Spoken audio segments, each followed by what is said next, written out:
Hello மக்களே, இன்னைக்கு நம்ம மீன் பொழிச்சது பார்க்க போகிறோம். எப்படி பண்ணலான்றத பார்க்கலாம் வாங்க. வஞ்சரம் மீன் எடுத்து வச்சுருக்கேங்க 2 பீஸு. அதுக்கப்புறமா 1 ஸ்பூன் மிளகா பொடி, 1 ஸ்பூன் தனியா பொடி, 1/2 டீஸ்பூன் மஞ்சள் பொடி, 1/2 லெமன் எடுத்திருக்கேன்.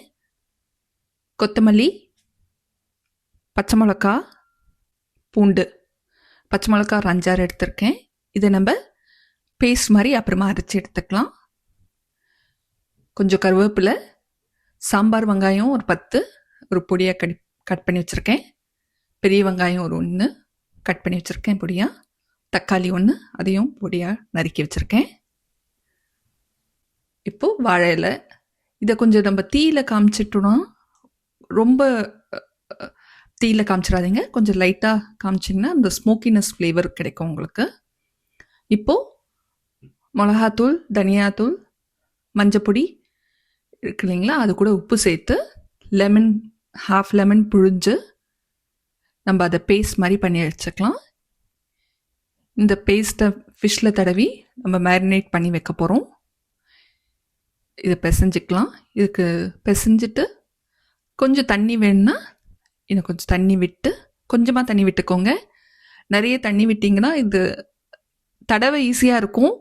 ஆனால் நம்ம எண்ணெயில் கொஞ்ச நேரம் மீனை வறுத்தெடுக்க போகிறோம். அப்போ நிறைய எண்ணெய் பிடிச்சிரும். ஸோ அதனால் ஒரு திக் பேஸ்ட் மாதிரி நம்ம பண்ணிக்கலாம். பாருங்கள், ரொம்ப திக்காகவும் இருந்தால் நம்மளுக்கு தடவை வராது, ரொம்ப தண்ணியாக இருந்தாலும் சொன்ன மாதிரி எண்ணெய் பிடிச்சிரும். இப்போ பாருங்கள், நல்லா தடவிக்கலாம். நம்ம 2 சைடும் எல்லா இடமும் ஈவனாக ஸ்ப்ரெட் ஆகிற மாதிரி தடவிக்கலாம். இதெல்லாம் தடவி எடுத்துட்டு எல்லா சைட்லனாலும் தடவிக்கோங்க. ஸோ தட் நம்மளுக்கு ரோஸ்ட் பண்ணும்போது நல்லாயிருக்கும். இது ஒரு 15-20 மினிட்ஸ் மேரினேட் பண்ணிங்கன்னா அந்த காரம்லாம் உள்ளே நல்லா இறங்கும். உங்களுக்கு காரம் வேணும்னா மிளகாத்தூள் கம்மியோட போட்டுக்கலாம். இப்போது கொத்தமல்லி, பூண்டு, பச்சை மிளகா இருக்கு இல்லைங்களா, அதை நல்லா பேஸ்ட் மாதிரி பண்ணிக்கலாம். கொஞ்சமாக தண்ணி விட்டு, இதுலேயும் நிறைய தண்ணி விடாதீங்க, ஏன்னா நம்ம கிரேவி பண்ண போகிறதில்ல, ஃப்ரை தான் பண்ண போகிறோம். ஸோ அதனால் கொஞ்சமாக தண்ணி விட்டு இந்த பேஸ்ட் மாதிரி அரைச்சி எடுத்துக்கலாம். இப்போ ஒரு வானிலையில் எண்ணெய் விட்டு இந்த மேரினேட் பண்ணி வச்சுருக்கோம் இல்லைங்களா, அந்த ஃபிஷ்ஷை ஒரு 20 மினிட்ஸ் மேரினேட் பண்ணால் தான் நல்லாயிருக்கும் உங்களுக்கு. ஸோ அதை 2 சைடும் கொஞ்சம் பொன்னிறமாக வறுத்துக்கலாம். ரொம்ப நேரம் வறுக்காதீங்க, ஏன்னா மீன் வெந்துடும். நம்ம ஃபிஷ் ஃப்ரை பண்ண போகிறதில்ல, ஸ்டீம்டு ஃபிஷ் பண்ண போகிறோம். ஸோ ரொம்ப நேரம் வறுத்திங்கன்னா ஹார்டாகிடும் உங்களுக்கு. ஏன்னா திருப்பி வேகும் போது எப்போவுமே ப்ரோட்டீன் ஜாஸ்தியாக வேக வச்சோன்னா உங்களுக்கு ஹார்டாகிடும். அதனால தான் உங்களுக்கு சிக்கன், மட்டன்லாம் ரொம்ப நேரம் வேக வச்சிங்கன்னா ஹார்டாகிடும். எஸ்பெஷலி சிக்கன் அண்ட் சீ ஃபுட்லாம் இருக்கு இல்லைங்களா, இறாலாம் ரொம்ப நேரம் குக்கிங் டைமே 5 to 10 மினிட்ஸ் தான் வச்சுக்கோங்களேன். ஸோ இந்த ரெண்டு சைடும் அதை பாருங்கள், மசாலா அழகாக எல்லா இடத்துலையும் ஸ்ப்ரெட் ஆகிருக்கா. ஸோ ஒவ்வொரு சைடும் 2 to 3 மினிட்ஸ் நம்ம ஃப்ரை பண்ணிவிட்டு, நான் இதுக்கு தான் சொன்னேன், நம்ம திக் பேஸ்ட் பண்ணிக்கிட்டோன்னா பண்ணி மேரினேட் பண்ணி வைக்கும் போது உங்களுக்கு எண்ணெய் பிடிக்காது. பாருங்கள், நான் ஊற்றின எண்ணெய் அப்படியே இருக்குது, ஜஸ்ட் அது லைட்டாக ஃப்ரை மட்டும் ஆயிருக்கு. இந்த பாருங்கள், அவ்வளோதான். உங்களுக்கு ரொம்ப ஃப்ரை ஆகலை, சும்மா அந்த எண்ணெயை மேலே விட்டோன்னா கொஞ்சம் நல்லாயிருக்கும் உங்களுக்கு பார்க்குறதுக்கு. இப்போ அதை நம்ம இதை பிளேட்டில் எடுத்து வச்சுக்கலாம். அதுக்கப்புறமா வாழை இலை கூட இதை நம்ம ரோல் பண்ண போகிறோம். ஸோ இதை இப்போ பிளேட்டில் எடுத்து வச்சுக்கலாம். நம்ம எடுத்து வச்சுட்டு இப்போது ஒரு வாணலியில் எண்ணெய் விட்டு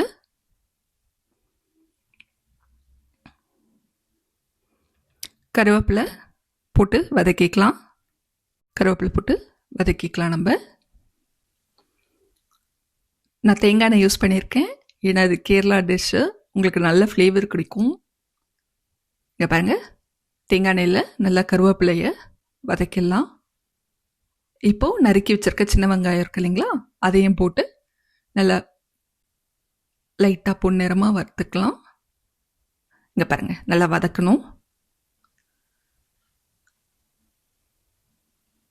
வதக்கிட்டு நம்ம பெரிய வெங்காயம் கட் பண்ணி வச்சுருக்கோம் இல்லைங்களா, அதையும் போட்டு வதக்கணும். இது நம்ம ஒரு தொக்கு மாதிரி பண்ண போகிறோங்க. அப்போது அதுக்கப்புறமா நம்ம மீன் மேலே இந்த தொக்கை போட்டு வாழையில சுற்றி ஸ்டீம் பண்ண போகிறோம். அதுதான் இந்த ரெசிபியோட சீக்ரெட்டே. ஸோ நல்லா வதக்கிக்கலாம். நம்ம நல்லா வதக்கிட்டு இப்போ நம்ம ரெடியாக அரைச்சி வச்சுருக்கோம் இல்லைங்களா ஆல்ரெடி, அந்த பேஸ்ட்டை நெக்ஸ்ட்டு சேர்க்கணும்.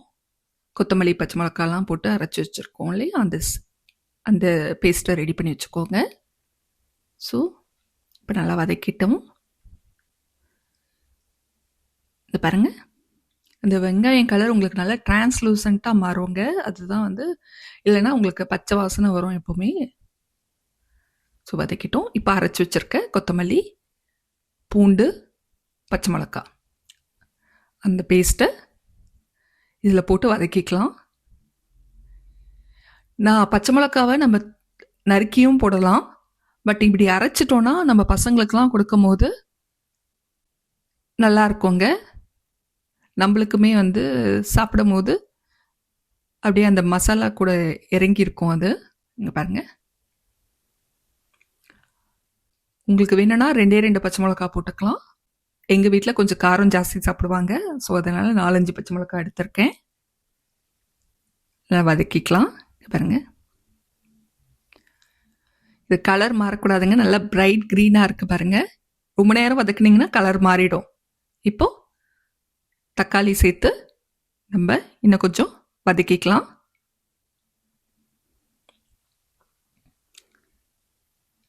நல்லா வதக்கிக்கோங்க.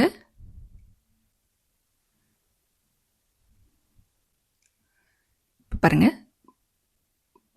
வதங்குது.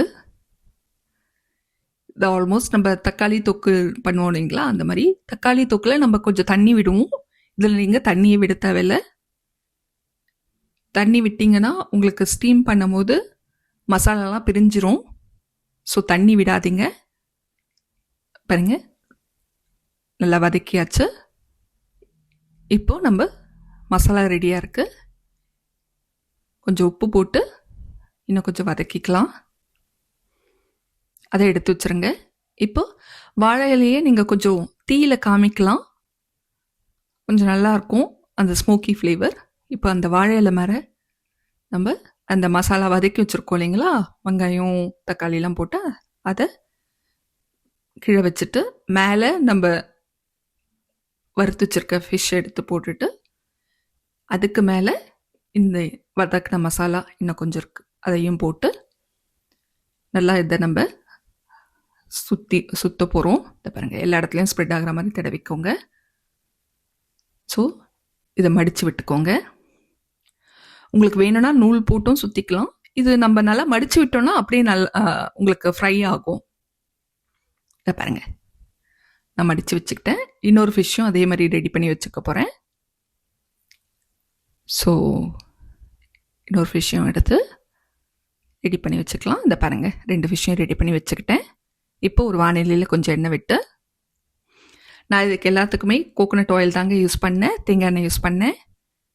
இப்போது நம்ம மடித்து வச்சுருக்கோம் இல்லைங்களா, அதை எடுத்து இதில் வச்சுட்டு ஒவ்வொரு சைடும் ஒரு 5 மினிட்ஸ் வறுக்கணும். கொஞ்சம் மூடி வச்சுக்கோங்க, உங்களுக்கு கலர் மாறும்.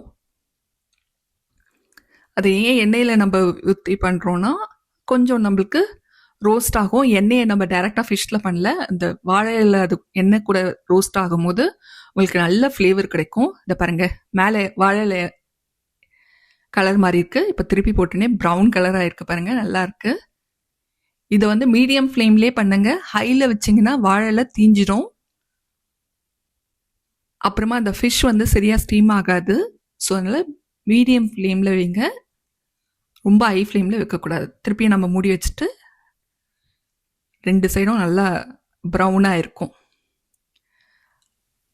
இதை பாருங்கள், பார்க்கறதுக்கே அழகாக இருக்குது. இது ஃபுல்லாக இந்த வாழை இலை ஃப்ளேவர் ஃபுல்லாக உங்களுக்கு ஃபிஷ்ஷில் இறங்கிடும். திருப்பி போடும்போது பார்த்துக்கோங்க, இலை பிரிஞ்சிடாம. ஆனால் நம்ம நல்லா மடித்து விட்டோன்னா நல்லா இருக்குங்க. கொஞ்சம் ரொம்ப இலசான இலை எடுத்துடாதீங்க, கிழிஞ்சிரும். பாருங்க, ரெடி ஆயிடுச்சு. ஒரு 5 மினிட்ஸ் 2 சைடும் திருப்பி போட்டிங்கன்னா இருக்கும். இப்போ நம்ம மூடாமல் ஒரு 2 மினிட்ஸ் திருப்பி போட்டு எடுத்து வச்சுக்கலாம். நம்ம ஃபிஷ் பொளிச்சது ரெடி ஆயிடுச்சுங்க. இதை பாருங்க, இன்னும் அழகாக இருக்குது கலர். இது நம்ம பிரிக்கும் போது பாருங்கள் இன்னும் நல்லா இருக்கும். அந்த எண்ணெய் விட்டு ரோஸ்ட் பண்ணியிருக்கோம் இல்லைங்களா வாழை இலையை, அப்படியே கலர் அழகாக மாறி இருக்கு பாருங்க. நம்ம இப்போ இதை ஓப்பன் பண்ணலாங்களா? இதை பாருங்க, ஆஹா, ஓப்பன் பண்ணும்போதே ரொம்ப அழகாக இருக்குது பாருங்க. இப்போ இது நம்ம ஃபிஷ் பொளிச்சது ரெடி ஆயிடுச்சுங்க. இவ்வளோ அழகாக வெந்திருக்கு பாருங்க. இது அப்படியே அப்பைடைசர் மாதிரி நம்ம சாப்பிட்லாம். Fish pollichathu ready. என் சேனல் பிடிச்சிருந்தா லைக் பண்ணுங்கள், ஷேர் பண்ணுங்கள், சப்ஸ்கிரைப் பண்ணுங்கள். நீங்கள் பண்ணி பார்த்துட்டு எனக்கு கமெண்ட்டில் எப்படி இருந்ததுன்னு சொல்லுங்கள். நன்றி, வணக்கம்.